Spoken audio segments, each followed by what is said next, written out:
So, Katy, tell us a little bit about yourself and your challenges and what you have learned from the things you've had to go through in life. Okay. I think my challenges started when I was in high school, and I kind of got like a double whammy, I guess, when I was younger. And it started with back pain, and then it also started with allergies, and figuring out that I was allergic to fish was something that was very difficult for me. So when I first became allergic to fish, or when we first figured out I was allergic to fish, it was very severe, and it was a lot of ambulance drives, a lot of hospital visits. Then, along with that, having back pain and not really knowing what was going on and not understanding why things were hurting, and your life changes a lot when you figure out that you're sick. Yeah. And when you figure out that you're sick and you don't know what to do about it is different.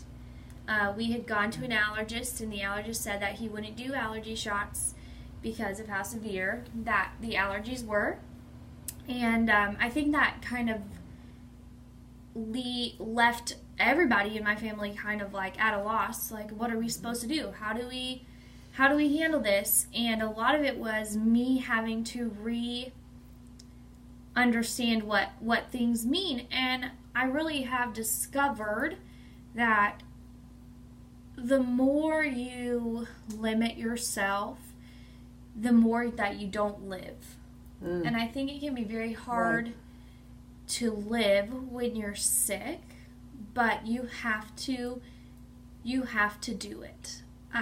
When I was in high school, I missed one of our biggest trips. It was our 2-week backpacking trip, and it was something that I had looked forward to for many, many years, probably 5 years. I had looked forward to going on this trip. My sister had gone on the trip, and all of my friends were going on the trip, but I had just had back surgery on 2 herniated discs, and I wasn't allowed to go, pretty much. My doctor was pretty much, she can't go on this trip. It's going to be 2 weeks not in a bed, and she just can't go. So I was very upset. I think I kind of took some time to be upset about it and feel upset and understand that it was upsetting that I wasn't able to do what everybody else was able to do.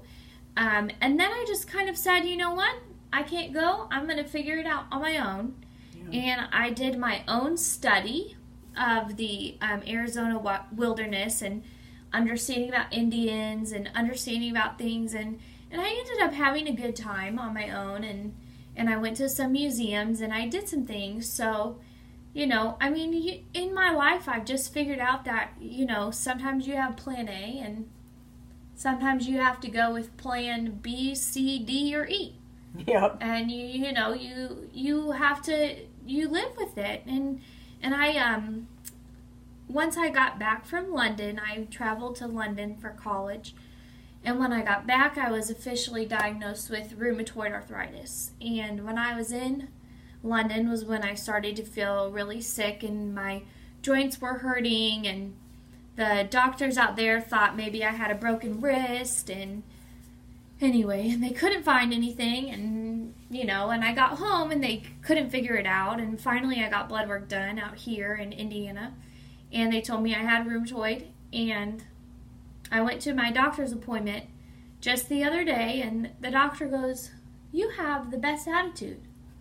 He's like, "I deal with people every day just like you, and they're just horrible, and they just are very upset about it, and I do think that it's easy to be upset.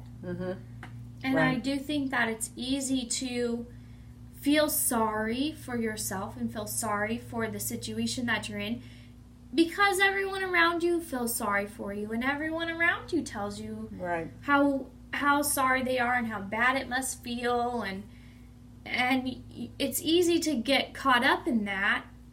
But I've really learned that for me, the most important thing is my self